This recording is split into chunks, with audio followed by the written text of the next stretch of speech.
Telangana Congress senior నేత జగ్గారెడ్డి ఆంధ్రప్రదేశ్ రాజకీయాలపై విశాఖ ఉక్కు పరిశ్రమ ప్రైవేటీకరణపై కీలక వ్యాఖ్యలు చేశారు. ఏపీలోని ప్రస్తుత పరిస్థితులను, రాజకీయ నాయకుల తీరును ఎండగట్టారు. రాష్ట్ర విభజన తర్వాత అధికారంలోకి వచ్చిన చంద్రబాబు నాయుడు, వైఎస్ జగన్ ఇద్దరూ స్టీల్ ప్లాంట్ను కాపాడటంలో విఫలమయ్యారని జగ్గారెడ్డి విమర్శించారు. చంద్రబాబు, పవన్ కళ్యాణ్ కేంద్రంలో చక్రం తిప్పే అవకాశం ఉన్న మోడీతో సన్నిహిత సంబంధాలున్నప్పటికీ ప్లాంటును ఎందుకు కాపాడలేకపోతున్నారని ప్రశ్నించారు.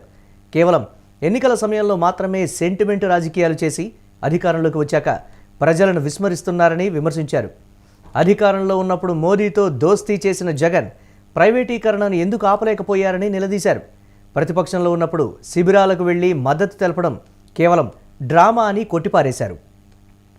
ఏపీ ప్రజలు కేవలం కులాల ప్రాతిపదికన రాజకీయం చేసే వారికే ఓట్లు వేసి గెలిపిస్తున్నారని, అందుకే వారి జీవితాలు ఇబ్బందుల్లో పడుతున్నాయని సంచలన వ్యాఖ్యలు చేశారు.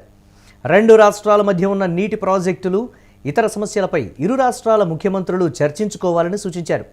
గతంలో కేసీఆర్, జగన్ ఒకరి ఇళ్లకు ఒకరు వెళ్లి విందులు ఆరగించారే తప్ప రాష్ట్ర సమస్యలపై సీరియస్గా చర్చించలేదని ఎద్దేవా చేశారు. తెలంగాణ సీఎం రేవంత్ రెడ్డి అంత దిగజారి వ్యవహరించారని, రెండు రాష్ట్రాల అభివృద్ధిని కాంగ్రెస్ కోరుకుంటుందని స్పష్టం చేశారు జగ్గారెడ్డి. ఇక రాష్ట్ర విభజన సమయంలో విభజన వద్దు అని చెప్పిన ఏకైక వ్యక్తిని తానేనని, అందుకే ఏపీ అభివృద్ధి గురించి మాట్లాడే పూర్తి హక్కు తనకే ఉందన్నారు. ఆ సమయంలో తెలుగుదేశం పార్టీ అధినేత చంద్రబాబు నాయుడు, వైఎస్ఆర్ కాంగ్రెస్ పార్టీ నేత జగన్మోహన్ రెడ్డి ఇద్దరు విభజనకు అనుకూలంగా లేఖలిచ్చి తెలంగాణ ఏర్పాటుకు సహకరించారన్నారు. హఠాత్తుగా జగ్గారెడ్డి విజయవాడలో ప్రెస్ మీట్ పెట్టి ఏపీ రాజకీయాల గురించి మాట్లాడటం హాట్ టాపిక్గా మారింది. 1970లో అప్పటి ప్రధాని ఇందిరాగాంధీ పార్లమెంట్లో ఇచ్చిన మాట ప్రకారం విశాఖ స్టీల్ ప్లాంట్ను ఏర్పాటు చేసి జాతికి అంకితం చేశారని జగ్గారెడ్డి గుర్తు చేశారు. 14,000 కోట్లతో ప్రారంభమైన ఈ ప్లాంట్ విలువ నేడు 2,50,000 కోట్లకు చేరిందని పేర్కొన్నారు. లక్షలాది కుటుంబాలకు జీవనాధారంగా ఉన్న ఈ సంపదపై ప్రధాని మోదీ కన్నుపడిందని, దీనిని కార్పొరేట్ శక్తులకు కట్టబెట్టేందుకు కుట్ర జరుగుతోందని ఆరోపించారు. గతంలో యూపీఏ ప్రభుత్వం నష్టాలను భర్తీ చేస్తూ ప్లాంటును కాపాడుకుంటూ వచ్చిందని ఆయన గుర్తు చేశారు.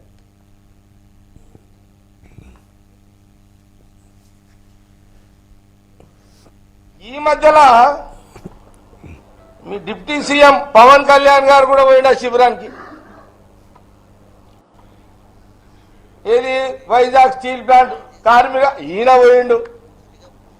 ఈయన కూడా ఇంకా వీళ్ళిద్దరి కంటే ఆయన ఎక్కువ దోస్తు. ఇంకా ఎవరికి? మోడీ గారికి. నేను ఆ మధ్యలో మోడీ గారు ఏదో సభలో చూసిన. నేను ఎలక్షన్ కంటే ముందు చంద్రబాబు నాయుడు గారు, పవన్ కళ్యాణ్ గారు, మోడీ గారు ఎలక్షన్ క్యాంపెయిన్లో చూసిన, టీవీలలో చూసిన. చంద్రబాబు నాయుడు గారు అటు కూర్చున్నారు, మోడీ గారు, పవన్ కళ్యాణ్ గారు, ఆ కౌగిలింతలు, ఆ ప్రేమలు అవన్నీ టీవీలలో చూసిన. మరి ఆయన కూడా మరి పవన్ కళ్యాణ్ గారు కూడా మరి ఆడ ఉపన్యాసం దంచిండు. అది కూడా ఆయన ఉపన్యాసం విన్నా. మీ టీవీలలో అయితే గంట వేసి ఆ రోజున చూసిన. ఆల్ ఛానల్స్ టీవీలు మారుమోగిపోయినాయి. విశాఖ కార్మికుల కోసం ఆయన ఉపన్యాసం దంచితే ఆయన ఎండగడతా అన్నాడు, పొడుస్తా అన్నాడు, అది అన్నాడు, ఇది అన్నాడు, అది అయిపోయింది. మరి ఆయన కూడా డిప్యూటీ సీఎం.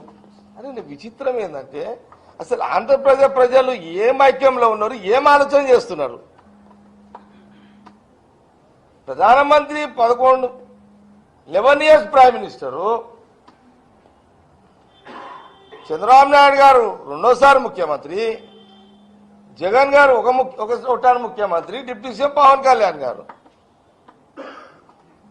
ఈ ముగ్గురు హీరోలు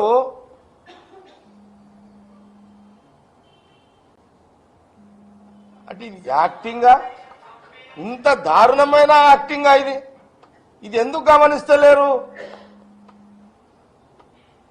ఇది జీవితంతో కూడుకున్న స్టీల్ ప్లాంట్.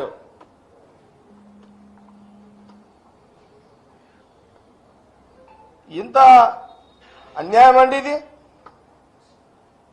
ఆంధ్రప్రదేశ్ ప్రజలు ఎంతో, నేనైతే బాగా,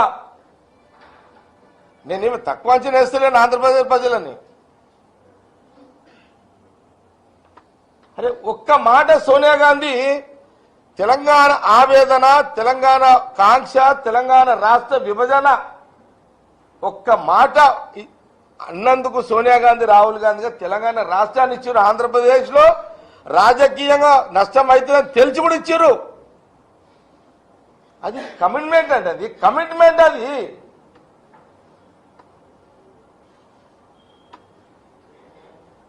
ఒక ఆంధ్రప్రదేశ్ కొట్టుకపోతుంది కాంగ్రెస్ అని తెలిసి కూడా ఒక రాష్ట్రం ఇస్తామని మాట ఇచ్చినందుకు వాళ్ళు ఇచ్చిర్రు.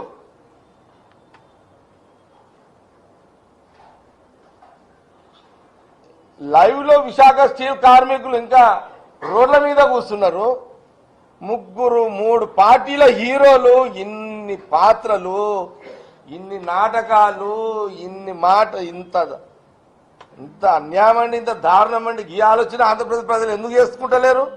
ఈ మధ్యలో మీ డిప్యూటీ సీఎం పవన్ కళ్యాణ్ గారు కూడా పోయిన శిబిరానికి. ఏది వైజాగ్ స్టీల్ ప్లాంట్ కార్మిక ఈయన పోయిండు. ఈయన కూడా ఇంకా వీళ్ళిద్దరి కంటే ఆయన ఎక్కువ దోస్తు. ఇంకా ఎవరికి? మోడీ గారికి. నేను ఆ మధ్యలో మోడీ గారు ఏదో సభలో చూసిన